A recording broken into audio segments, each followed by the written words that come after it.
In this episode, I visit with Kai Gray on the business aspects of Another ESG. episode, and today I'm thrilled to have with me Kai Gray. Kai, first of all, welcome and thank you so much for taking the time to visit with me today. Thanks so much for having me. It's a pleasure to be So, here. could you tell us a little bit about your professional background? Sure. So I came at this in a very interesting and weird way. And my background is actually in software development and the technical side of the world. So I had been living in Northern California in Silicon Valley, working for tech startups for the past decade.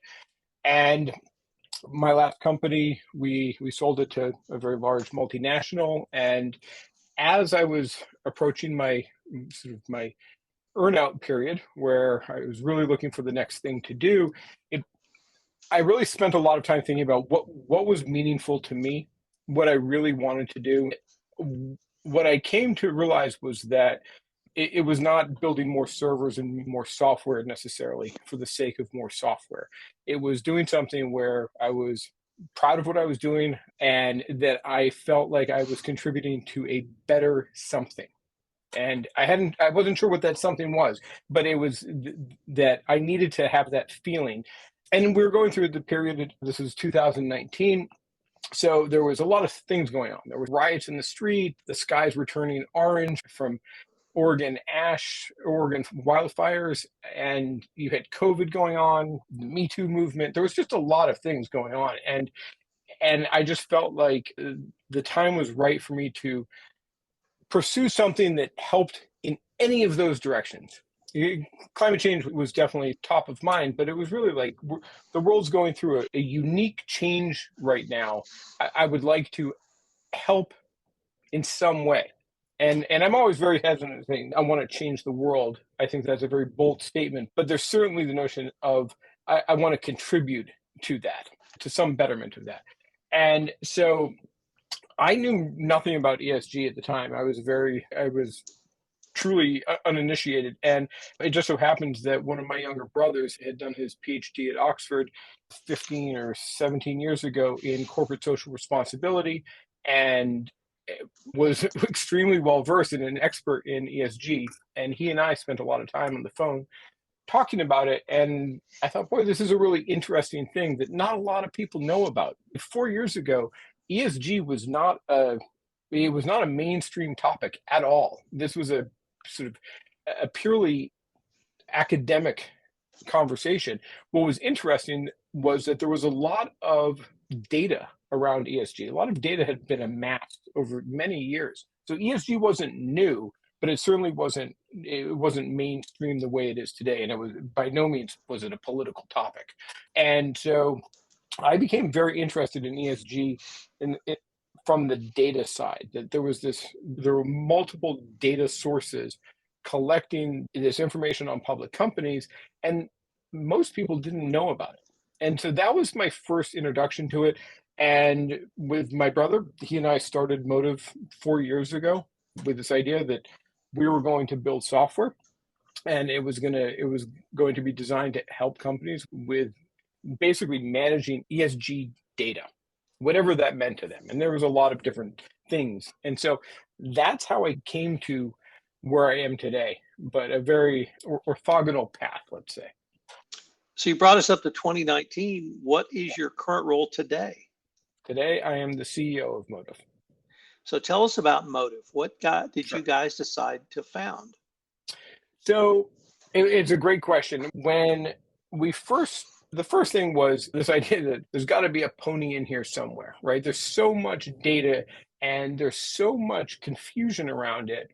There needs to be something. And so when we first got into it, we started building a consumer application that said, okay, what if we use ESG data to allow consumers to understand the brands they're buying from? Do they align with their values? A vote with your wallet type thing. So when you would shop, you would see ESG scores would pop up from the brands that you put in your cart, and we would know what you cared about from when you signed up. And we would say, this company may not align with your values. Here's some other ones that do a better job. Thinking that we could use this data, go back to the brands and say, hey, this is what people really care about. You're saying this, but people are doing this. And so we built this the it was a browser extension, and we really liked it. We started talking to companies about it, and they said, we're not really interested in your data. You're a tiny little company. We're a huge company, but you guys seem to know a lot about ESG data, and we'd like to talk to you about that. And so the first couple conversations, we said, we're building this consumer application. We're not trying to help enterprise companies figure this stuff out. Probably the third conversation, it was, okay, sure, we'll talk to your team. And so we started talking to them, and they said, okay, we have no idea about rating agencies. We don't know. We're really lost in this. And around that period, we said, boy, this seems like the business is screaming out to us, go this way. And it turned out we knew nothing about building consumer apps. We had a lot of experience in enterprise software and enterprise services. So we went down that path. And so we started building a pretty robust ESG monitoring platform, I think is the best way to categorize it, for public companies to help chief sustainability officers understand their ESG ratings and to help optimize those. And we were really focused on disclosure data. So we went out, we licensed a lot of ESG data from the rating agencies, and we built this platform. As we matured, and we were fortunate, we got some early clients, we got a lot of good feedback. What started happening is it wasn't public companies that were calling us, it was private companies. And it was private companies that were in the supply chain of a much larger company. They're in the value chain. And they said, hey, we just got a demand for an ESG report from our tier one supplier, and we have no idea what that is. Can you do that? And it was one of those things where, the first conversation we said, it's not really what we do. Second conversation, we said, no, that's not what we do. Third conversation, we said, yep, that's what we do. We're now helping private companies with their ESG. And it turned out that some of those private companies were portfolio companies of large private equity firms. And one of those private equity firms got a hold of our report. They gave us a call and they said, we think this is really interesting. This is a year and a half ago, 2 years ago, said, we're really interested in doing this portfolio wide. We have a lot of questions. We'd like to talk to you about it. And that started our current trajectory, which has been helping private equity companies and their portfolio companies manage ESG disclosure data, ESG reporting, things of that nature. So I guess I heard several different things in there. I heard actually maybe not benchmarking, but at least internal investigation to see what we have ourselves that would fit within the overall ESG framework, where we are, of course, where gaps might be, which would allow us to remediate, monitor, and continuously improve. Would that be one thing I heard in there? You're 100%. A second thing I heard was this would allow us to report to others. Those others could be regulators. Those others could be banks, private equity firms, insurers, our customers. Did I hear that as well? You heard that as well.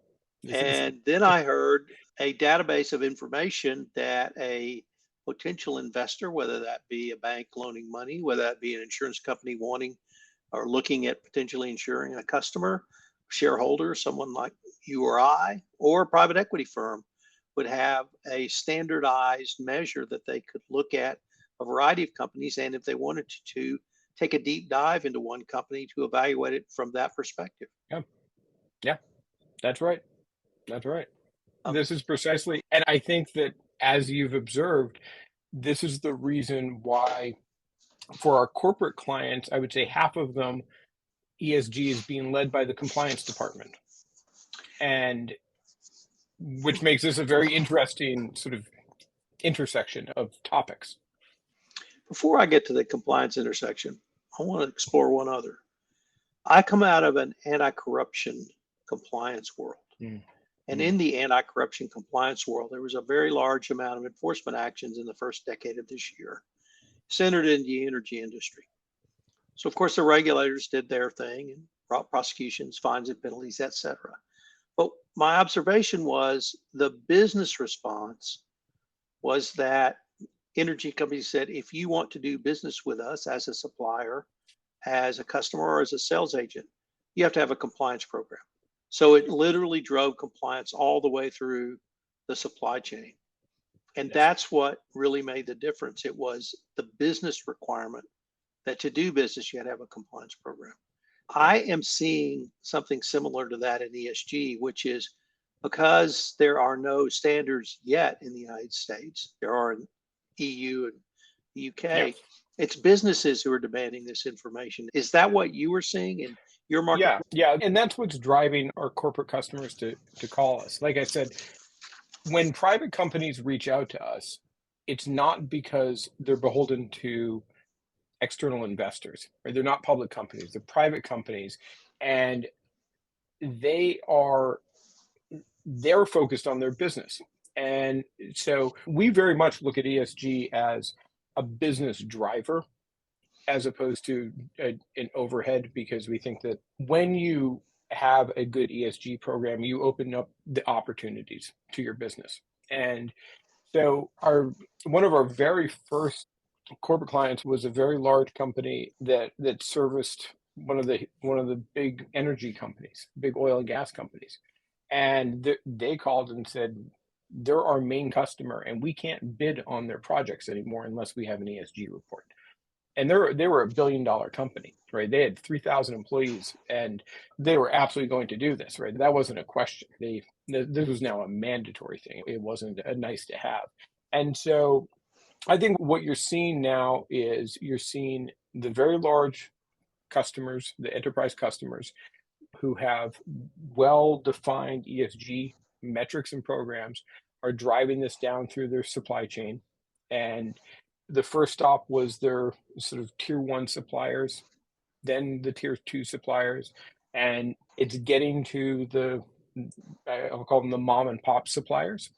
Less so, because those folks don't necessarily move the needle that much, but it's reaching that here. And we'll talk a little bit about it, but we're based in Alabama, in southern Alabama, and there was a big case in the news. So Hyundai is a big supplier or a big employer here in Alabama. They make a lot of cars here. One of Hyundai's suppliers got caught using underage employees, kids as young as 12, I think. It was a huge deal, right?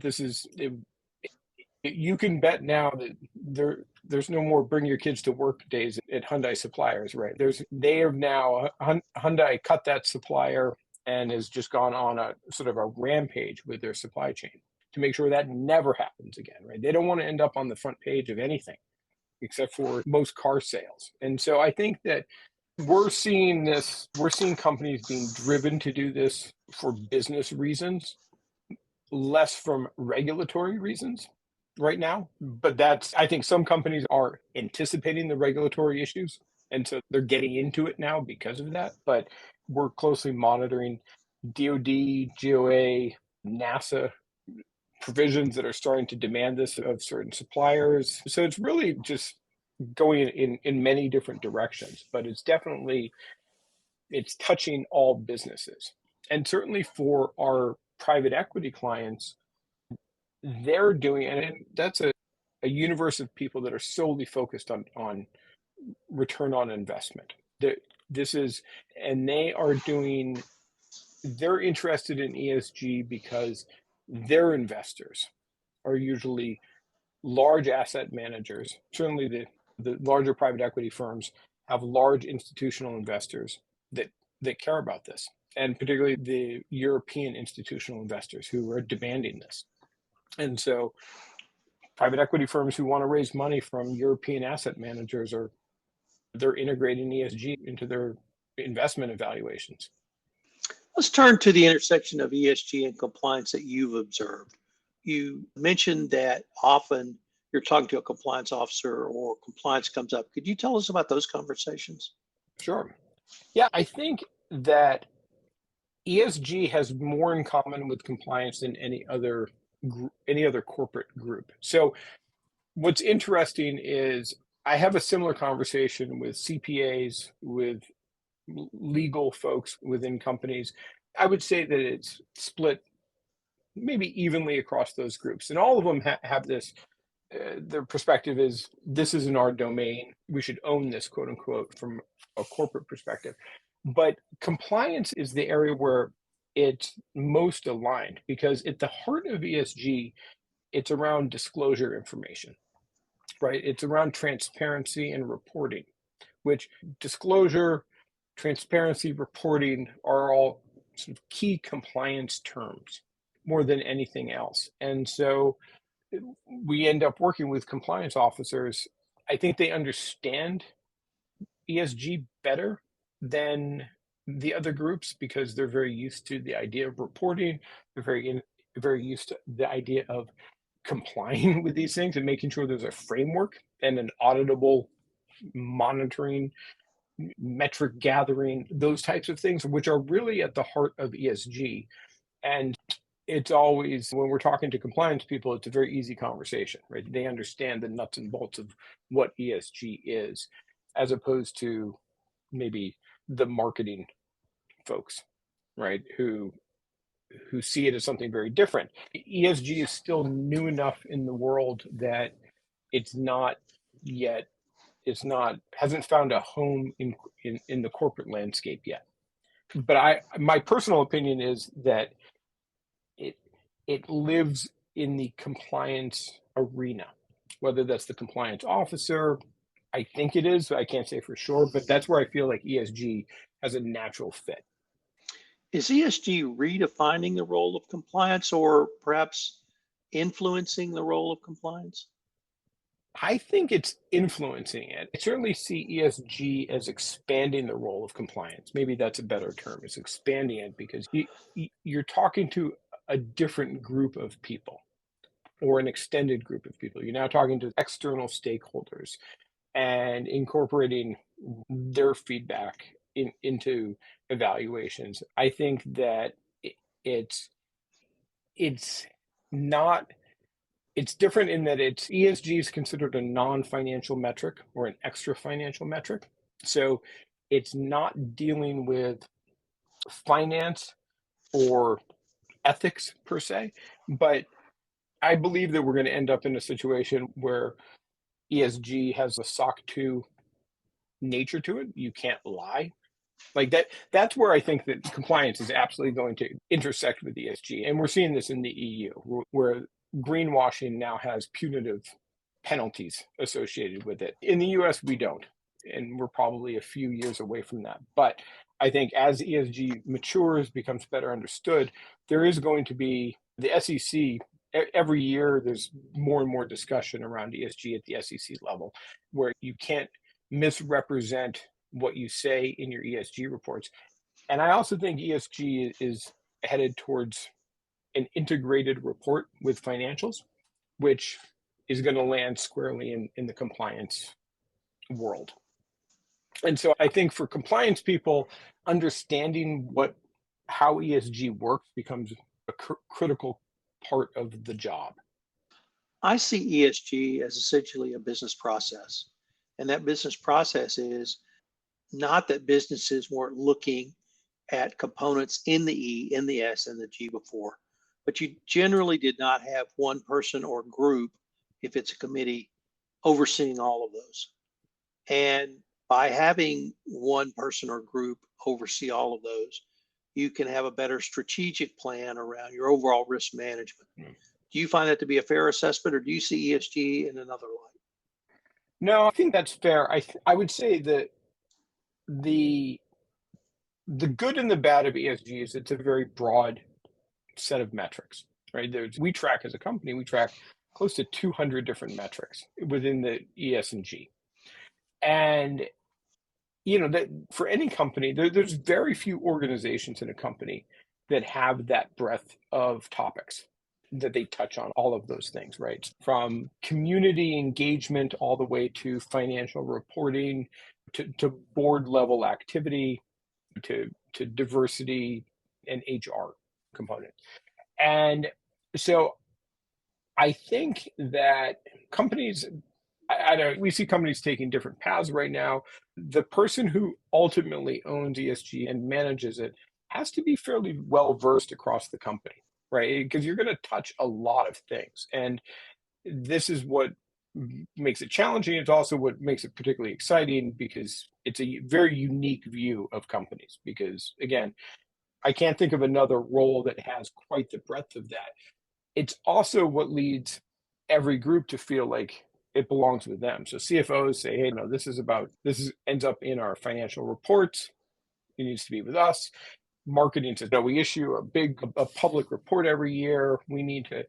That has to look pretty and say the right things. The HR departments, HR has a critical role to play in all of this. So this is what makes ESG very challenging. But I do believe that it's a unique position that if done well and at a senior enough level, you're going to have, I think you nailed it, where, it becomes a very strategic perspective.